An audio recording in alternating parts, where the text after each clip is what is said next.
Should there be a department like DOGE in India too? DOGE is the Department of Government Efficiency created by US President Donald Trump to reduce wasteful government expenditure and streamline US government operations. Entrepreneur Elon Musk, who played a significant role in Trump's victory, is heading this department. His job is to identify inefficiencies in various government agencies and eliminate them, and he is doing just that. Many unnecessary expenditures by the US government have been cut. Non-essential funding has been stopped, and useless grants previously given by the government have been cancelled. The workforce has also been reduced, with redundant government employees being dismissed. Often, in government offices, tasks that can be handled by a single person end up involving multiple employees, leading to unnecessary involvement in minor tasks. As a result, a significant amount of money is spent on salaries and pensions for extra employees, leaving the government with fewer funds for other important projects. To eliminate such inefficiencies, DOGE has been established in the United States. So, should a department like DOGE be established in India as well, similar to the one in the US? As there is a strong need for governance reforms in India too. If we are dreaming of becoming a developed nation by 2047, then to fulfill this dream, we must make our workforce more productive, cut wasteful expenditures, create a business-friendly environment, improve public service delivery, address corruption and leakages, and boost technological advancement and innovation. For all this, the proper use of public funds is crucial. The practice of distributing freebies by political parties is one example of how public funds are misused in India. All political parties adopt this strategy for short-term gains, offering immediate relief to people for electoral benefits.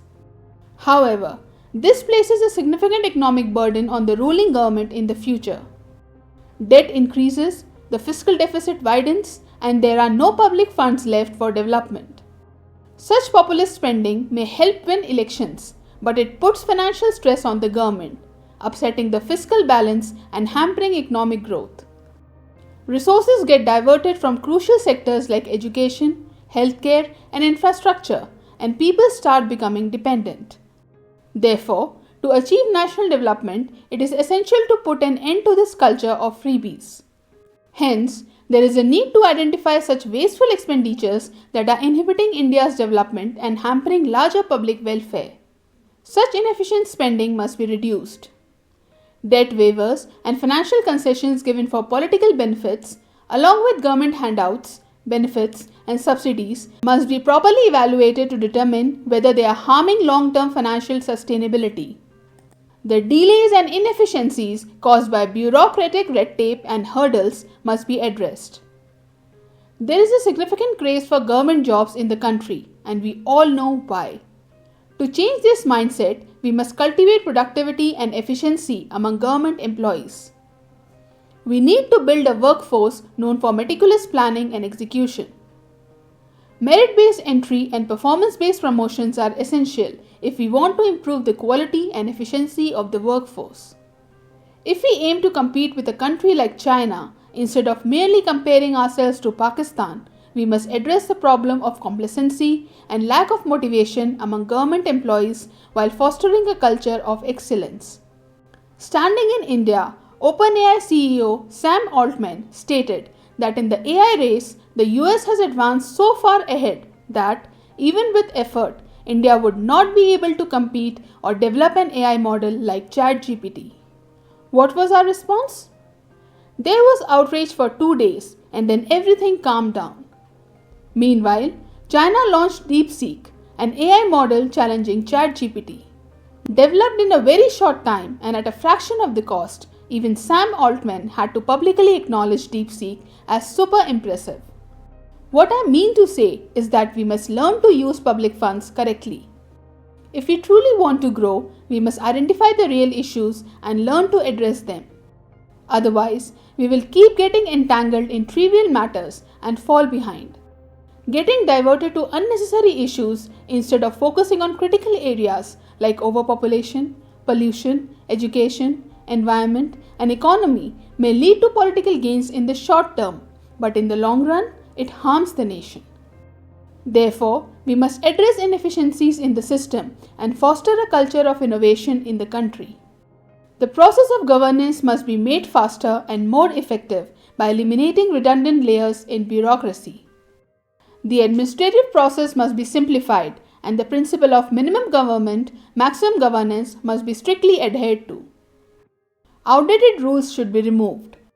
State-owned enterprises that are underperforming must be privatized to reduce the financial burden and improve efficiency.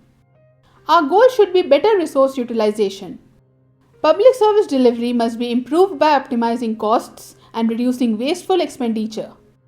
The focus should be on efficient delivery rather than excessive control.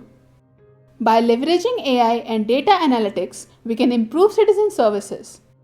India is already moving towards a robust digital infrastructure. Digital governance needs to be further strengthened and paperwork should be reduced. We need tamper-proof systems where accountability and transparency are ensured. Decision-making must be decentralized with clear-cut responsibilities. If needed, external talent should be brought in for specialized roles and we should learn from global best practices.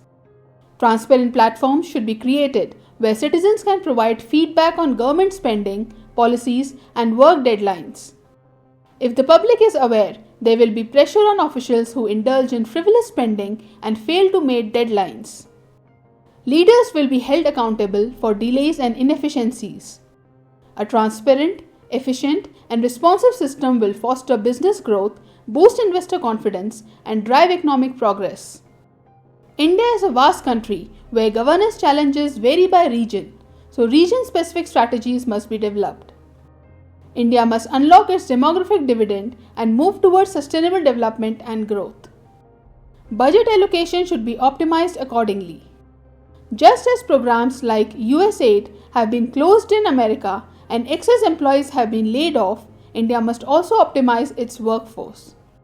Right sizing must be implemented to ensure the right number of people are in the right roles, with a focus on increasing overall productivity. By having a department like DOGE, governance and decision making can be decentralized. Only the necessary number of people can be placed in a particular position. Extra expenditure can be reduced and priorities can be redefined.